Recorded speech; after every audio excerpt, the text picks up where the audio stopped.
My name is Eliza Bennett. I'm 32 years old, a financial consultant, and I've spent the last decade being mocked by my own family. We're at our annual family conference, held at my late grandmother's mansion, now presided over by my Uncle Richard, the so-called patriarch. Everyone around me drips with luxury: designer suits, glittering watches, and expensive handbags. I'm wearing a modest navy blazer, subtle jewelry, and driving the same Toyota I've owned since college. Of course, they noticed and whispered like they always do. But what they don't know is what I'm carrying in my briefcase. The truth. The culmination of years of patience, strategy, and everything my grandmother taught me. Let me backtrack for a moment. The Bennetts have been Boston real estate royalty since the 1920s. My great-grandfather built the empire, and my grandmother Elizabeth turned it into a legacy. But while her sons pursued flash and fame, she remained grounded and quietly taught me that wealth wasn't about appearance. It was about control, about safety, about lasting impact. My parents? They broke the mold. My dad, her youngest son, married a kindergarten teacher, my mom, and chose a modest life. I grew up in a loving home, not a luxurious one, but everything changed when they died in a car accident when I was 15. Grandma took me in. This mansion, became my safe place. Meanwhile, my cousins lived in excess. At 16, they were driving sports cars. I was working part-time and saving every penny. They thought I was broke. They treated me like charity. But during those quiet nights, Grandma taught me how to read property portfolios and analyze investment risks. She whispered truths that no one else in this family cared to learn. And while they were partying, I was planning. This year, I returned to the mansion, and this time, not just as the quiet, poor cousin. I came with a mission: to honor Grandma's legacy, to stop them from selling the only thing that still mattered, and to finally show them what real power looks like. The grand dining room hadn't changed. Same gold chandeliers, same antique mirror hanging over the fireplace, and same long oak table where every insult over the years had been dressed up as just teasing. As I took my seat at the far end, away from the inner circle, I could already feel the judgment. She still drives that old car? I thought she worked in finance. Doesn't look like it. Poor thing. Grandma spoiled her a bit too much, huh? I didn't flinch. I'd heard it all before. My cousin Veronica, the queen bee, leaned in across the table with that too bright smile she uses before striking. So Eliza, still doing spreadsheets in your little office? I gave a polite smile. Yes, still doing quite a bit of that. Well, at least you're consistent, she laughed. It's cute. The others chuckled. Even Uncle Richard cracked a grin. None of them knew that two of the buildings their trust funds relied on were managed by my firm. Anonymously, of course. They sipped wine and passed judgment like appetizers. What they didn't know was that this time I wasn't just enduring the insults. I was documenting them, mentally, for the final act. Because this wasn't just about being underestimated anymore. This was about how far they'd fall when they realized they'd sold their souls for short-term comfort, while I had quietly inherited the map to the family's actual power. And I wasn't going to just sit back and let them burn down everything my grandmother built. Not for another yacht, not for another vacation home. They were planning something tonight. I could feel it, and so was I. After dinner, the real meeting began, as it always did, in the library, where only the stakeholders were invited. I wasn't one of them. But I lingered nearby, pretending to browse the dusty hallway bookshelves I'd read a dozen times as a kid. And that's when I heard it. Uncle Richard's voice, low but unmistakably smug. We've got an offer on the house. That private investor in New York is ready to wire the deposit. If we move quickly, we can have it out of our hands before the end of the month. My heart dropped. Grandma's house? Veronica asked, half shocked, half thrilled. Finally. I've been saying it's a waste to let it sit in Eliza's hands. Someone else chimed in. Probably Cousin Mark. It's not like she can afford the upkeep. We'll be doing her a favor. They laughed. A favor. They didn't know that I had already paid off the property taxes for the next 10 years. From an anonymous LLC, of course. They didn't know the house hadn't been sitting. It had been preserved, protected, prepared, because my grandmother left me more than memories. She left me the deed, a sealed document, a trust, a series of quietly transferred ownership rights that bypassed the family's grasp. But I hadn't revealed any of that, yet. Why? Because I needed to know how deep their betrayal ran. And now I knew they weren't just trying to cut me out of the family. They were trying to erase the only woman who ever cared about legacy. My grandmother didn't raise fools. She raised me. And now, it was time to remind them exactly whose house they were sitting in. The door to the library was only half closed. Like always. Because people like my uncle don't worry about being overheard when they're surrounded by people they think are beneath them. So, I didn't knock. I opened the door, slowly but deliberately. 7 heads turned. Uncle Richard, Veronica, Mark, 2 other cousins, my Aunt Elaine, and their family lawyer, Mr. Jennings. The room went dead quiet. I walked in with one hand on my briefcase and the other holding a simple white envelope. "Eliza," Uncle Richard said, voice tight. "This meeting is for executors and beneficiaries. Family business." I met his gaze. "Exactly. That's why I'm here." He raised an eyebrow. Veronica gave a fake laugh. "Oh, sweetie, we're talking about real estate and contracts. Nothing to do with your little budgeting apps or whatever you do now." I walked to the center of the room, calm and steady. "This house, Grandma's house, is not part of the family estate you're trying to sell." Richard scoffed. "Of course it is. She left it to the family. You just stayed here while it sat empty." "No," I said, and placed the envelope on the table. "Grandma didn't leave it to the family. She left it to me." The lawyer, Jennings, reached for the envelope hesitantly. Inside was a notarized trust document, sealed 6 months before Grandma died, transferring full ownership of the property to me via a private trust in my name. Jennings read the first page, then the second. His face changed. "This appears to be valid," he muttered. Veronica leaned forward. "What does that mean?" I looked around the room. "It means that while you were planning how to sell her home, I was preserving her legacy.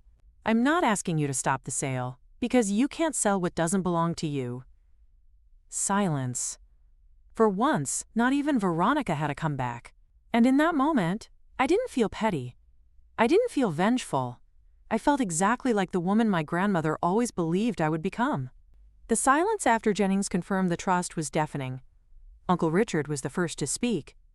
"This is outrageous," he barked. "She must have manipulated Mother. She was old, confused." "She was brilliant," I said, calm, "and she was tired of watching you bleed her estate dry." Veronica stood up so fast her chair scraped the floor. "You're not even a real Bennett. Your father married beneath us, and Grandma just pitied you." That one stung.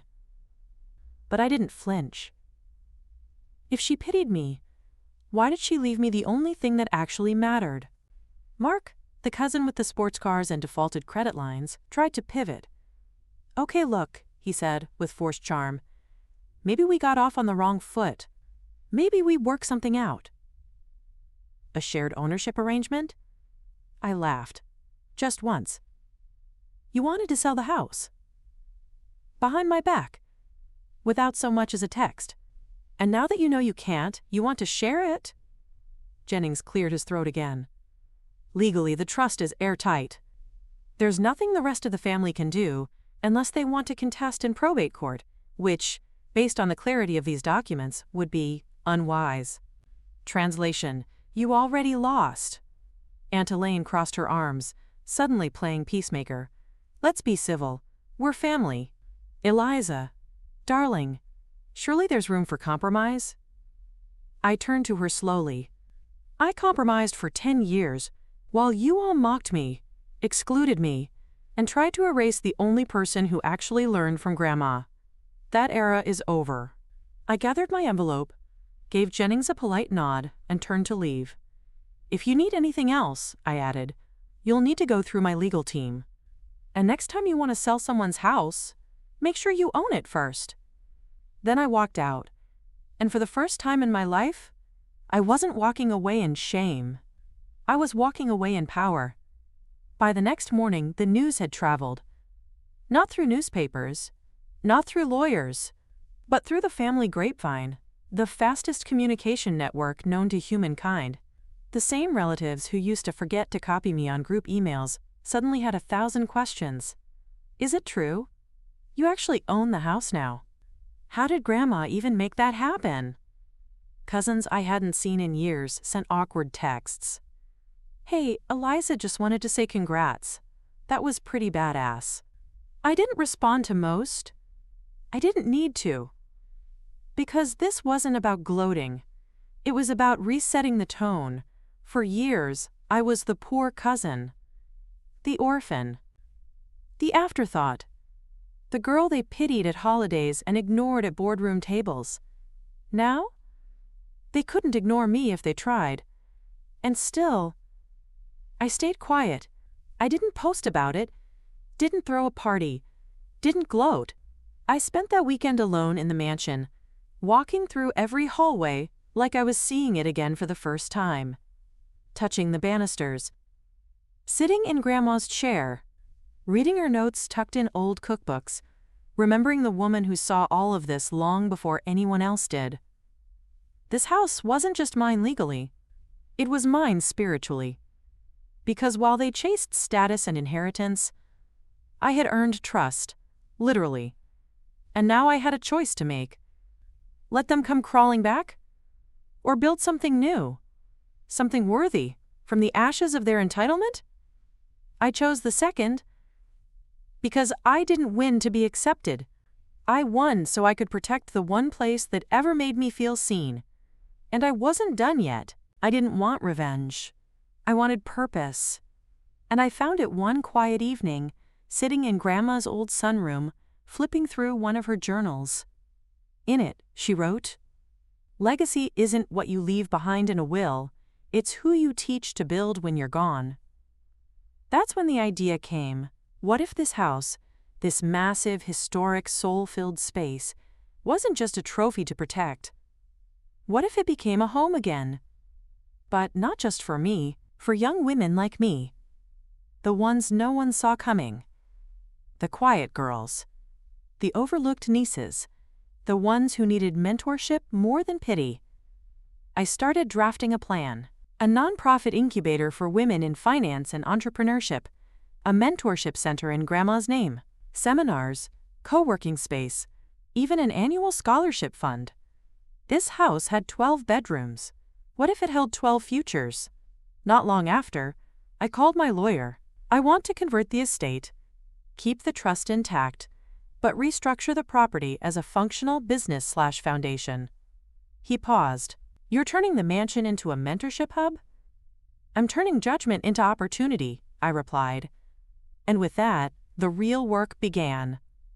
I brought in contractors, redesigned the east wing into seminar rooms, hung portraits of Grandma in every hallway. Some relatives found out, and of course, rolled their eyes. She's turning the house into a co-working commune? How progressive. But behind those smug comments was something else. Fear, because deep down, they realized something. I didn't just win the house, I inherited the vision. And I was using it, not to shut people out, but to open the doors that had always been closed to women like me. I didn't send out fancy invitations, no embossed envelopes, no RSVP cards, no curated guest lists with socialites and shareholders. Just a simple digital flyer. Elizabeth House, grand opening. A space where overlooked women become undeniable leaders. I posted it quietly, didn't tag anyone, didn't even use hashtags. But word spread faster than I expected. On the day of the launch, I stood by the grand staircase, the same one I used to sit on as a teenager, while the adults laughed over champagne without me, and watched the room fill with energy I hadn't seen in this house for years. Young women, former students, budding entrepreneurs, mentors, advisors, curious guests, community leaders. They weren't here for clout, they were here for connection. They walked the halls in awe, sat in Grandma's old armchairs taking notes from business workshops, laughed over coffee in the newly converted reading room. Then they came, Uncle Richard, Veronica, 2 other cousins. The same ones who tried to sell the house without even looking me in the eye. They walked in, wearing judgment like perfume. And then, silence. They looked around, saw the gold plaques on the walls. Elizabeth Bennet Women's Initiative. Heard the keynote speaker quoting Grandma's own words. Watched dozens of women, smart, bold, brilliant, taking up space they were once denied. I greeted them politely. Didn't think you'd come. Veronica, ever the actress, gave a brittle smile. We were curious. Uncle Richard said nothing, just looked around like a man who'd realized he lost a kingdom he never deserved to rule. And in that moment I felt no anger. No spite. Just peace, because they finally saw it. This house, once a symbol of status, had become a sanctuary of strength. And no one could take that away from me. That night, after the last guest had left and the lights dimmed across the newly transformed estate, I wandered upstairs alone. Back to Grandma's old bedroom. I hadn't touched much in there, not out of grief, out of respect. But tonight felt different. I opened her wardrobe, carefully sliding aside her favorite shawl, the one that still faintly smelled like lavender and library books. And there, tucked between the lining and the cedar panel, was an envelope. My name on the front. In her handwriting, Eliza, underlined. Bold, confident. Just like she always wanted me to be. I sat down on her window bench and opened it. Her letter was dated exactly 1 week before she passed. My dearest Eliza, if you are reading this, then it means you found the strength to stand alone and the wisdom to never truly be. I smiled through the lump forming in my throat. This house is not just a building, it's a mirror. It will reflect whatever you fill it with. Sorrow or strength, memory or mission. I trust you to choose well. I know the others won't understand at first. They don't see what you see. That's why I chose you. My hands shook. Not because you were obedient, not because you were perfect, but because you listened when no one else did. You loved when it was hard, and you built when no one clapped. I wiped a tear. You are not the poor cousin. You are the rich soul in a room full of hollow names. Don't let them turn you cold. Lead with warmth, and watch how they melt. She signed it simply, with everything I have, Grandma. I folded the letter gently, placed it back in its envelope, and pressed it against my heart. For the first time, I didn't feel like I had something to prove. I felt like I had already become exactly who she saw all along.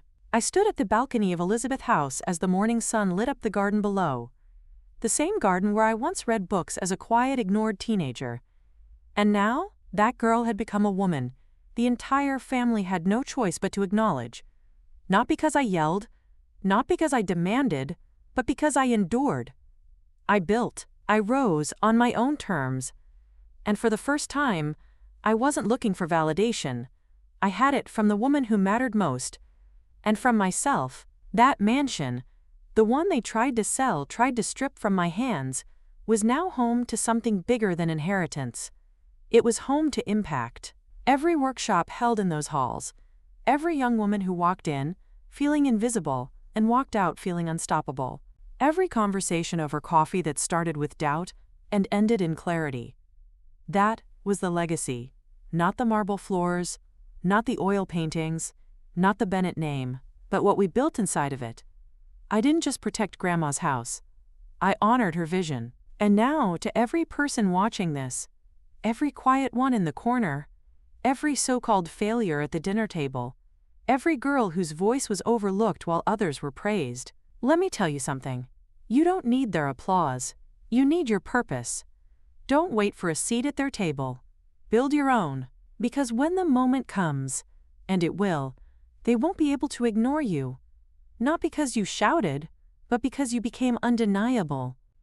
Just like Grandma always knew I would, and just like, deep down, you know you will too.